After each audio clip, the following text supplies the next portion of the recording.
PM Modi ji एक नई scheme लाए हैं डीमोनेटाइजेशन की अचानक से, जिसमें कि अब 500 और 1000 के नोट अब इलीगल हो जाएंगे।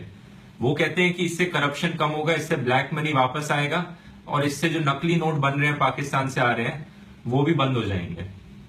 तो पहली बार सुनने में मुझे लगा वाह, बहुत अच्छी चीज है, ये तो बहुत ही अच्छी स्कीम है। मैं भी इससे खुश था, बहुत सारे लोग खुश थे, क्योंकि जिन जिन लोगों के पास काला धन रखा है वो अगर अब बैंक में डिपॉजिट कराने जाएंगे तो बैंक वाले उनकी सैलरी से कंपेयर करके बता देंगे कि इन्होंने टैक्स की चोरी करी है, इनकी सैलरी इतनी है ही नहीं जितना पैसा ये डिपॉजिट करा रहे हैं। लेकिन इस बात पे ऑपोजिशन पार्टीज ने यह सवाल उठाया कि ज्यादातर पैसा तो अपना स्विस बैंक में रखा है, या फिर लोगों ने इसको गोल्ड में बना लिया, किसी और एसेट में बना लिया है। अब ये बात भी सही है, इससे पीएम मोदी खुद एग्री करते हैं। उन्होंने ट्वीट करके बोला था कि ज्यादातर पैसा तो स्विस बैंक में ही रखा है। इसके बावजूद भी मुझे लगा कि कहीं ना कहीं कुछ ब्लैक मनी तो वापस आएगा, चाहे वो 1-2% ही क्यों ना हो। लेकिन अब 3-4 दिन बाद जैसे जैसे स्कीम के बारे में और पता चलता है, वैसे वैसे और ये ज्यादा लग रहा है कि ये पूरी स्कीम सिर्फ एक चुनावी जुमला थी, इसकी इफेक्टिविटी बहुत ही कम है।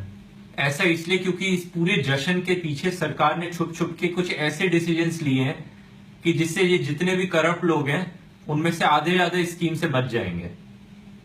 पहला डिसीजन ये है कि इन्होंने एक अमेंडमेंट किया है एंटी करप्शन एक्ट में। इस अमेंडमेंट की वजह से अब सीबीआई या कोई भी और इन्वेस्टिगेटिव एजेंसी किसी भी गवर्नमेंट एम्प्लॉय को इन्वेस्टिगेट नहीं कर सकती करप्शन पर।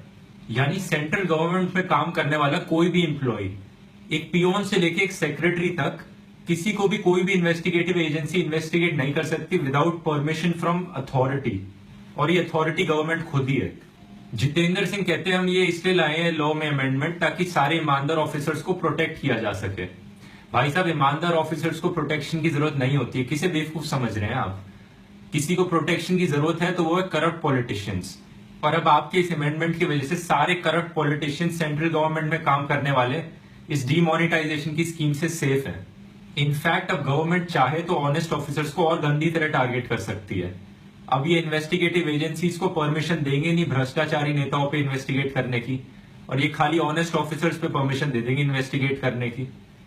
एक और चीज जो गवर्नमेंट ने बोली थी वो ये है कि अब जो मंदिर है, मंदिरों के डोनेशन बॉक्सेस में जो पैसा कलेक्ट होता है वो इस चीज से एग्जेम्प्ट है। उसमें उसकी कोई अपर लिमिट तक नहीं है। उसमें कितना भी पैसा कैश डिपॉजिट हो उस पर कोई इनकम टैक्स ऑफिसर आके इन्वेस्टिगेट नहीं कर सकता। इसका मतलब जितने भी ये रॉन्ग नंबर बाबाज है, रॉन्ग नंबर साधुज हैं, ये सब इस एक मंदिर को मनी लॉन्ड्रिंग का हब बना देंगे। तो दो सबसे बड़े करप्ट इंस्टीट्यूशंस, एक ये रिलीजन का धंधा करने वाले और ये गवर्नमेंट ऑफिसर जो ब्राइब मांगते हैं, दोनों को इनसे स्कीम से कोई फर्क नहीं पड़ने वाला है। तीसरी चीज जो उठी थी वो थी कि बीजेपी के कुछ लोगों को इस स्कीम के बारे में पहले से ही जानकारी मिल गई थी और उन्होंने अपने पैसे को पहले ही ठिकाने लगा लिया। इनफैक्ट खाली बीजेपी वालों को ही नहीं, बहुत सारे लोगों को इस स्कीम के बारे में पहले से ही पता था कि ऐसा होने वाला है, तो उन्होंने अपने पैसे को पहले ही फॉरेन में भेज दिया या उसको गोल्ड में कन्वर्ट करा लिया, कुछ कर लिया। इस चीज के बहुत से प्रूफ मौजूद है। सबसे बड़ा प्रूफ ये अखबार ही है। एक ये गुजराती अखबार है जिसमें एक खबर आई थी कि 500 और 1000 के नोट बंद होने वाले हैं, तो आप इनको यूज करना बंद कर दीजिए। ये 1 अप्रैल 2016 में आई थी ये खबर। दूसरी सबसे बड़ी चौंका देने वाली खबर ये टाइम्स ऑफ इंडिया की है 8 अप्रैल की।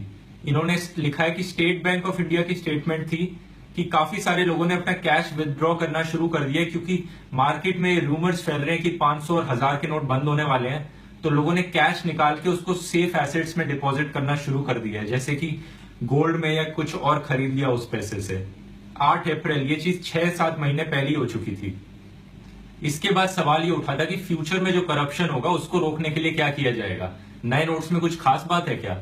नहीं तो, क्योंकि 2000 का नोट 1000 के नोट से बड़ा होता है तो फ्यूचर में ब्लैक मनी कलेक्ट करना और आसान हो जाएगा, जो कि सेंस बनाता है, ऐसा हो ही जाएगा। लेकिन कुछ लोगों ने इस बात पे रूमर उठाया कि नए नोट्स में एक नैनो जीपीएस होगा। वो कहते हैं कि नैनो जीपीएस सैटेलाइट से कांटेक्ट करके सरकार को बता देगा कि आप ब्राइब दे रहे हो तो आप पकड़े जाओगे। ऐसा कुछ नहीं है, सब बकवास है। इनफैक्ट नए नोट्स में एक भी नया सिक्योरिटी फीचर तक नहीं है। तो ये कहना कि जो पाकिस्तान से नकली नोट्स बन के आ रहे हैं या बनने कम हो जाएंगे फ्यूचर में, ये कहना भी गलत होगा, क्योंकि नए नोट्स में कोई भी सिक्योरिटी फीचर नए नहीं है। एक और चीज जो डीमोनेटाइजेशन स्कीम के बारे में उठी थी वो थी कि लोगों को कितनी परेशानी हो रही है इसमें मैं ज्यादा कुछ कहना नहीं चाहता हूं। ये आपको सोशल मीडिया पे खुद ही दिख रहा होगा या आपको खुद ही एक्सपीरियंस करने को मिल रहा होगा।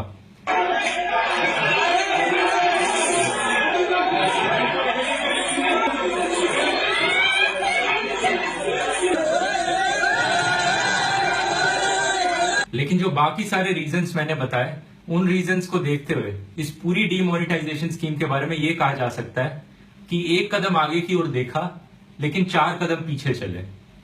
तो ये थी मेरी राय इस स्कीम के ऊपर। धन्यवाद।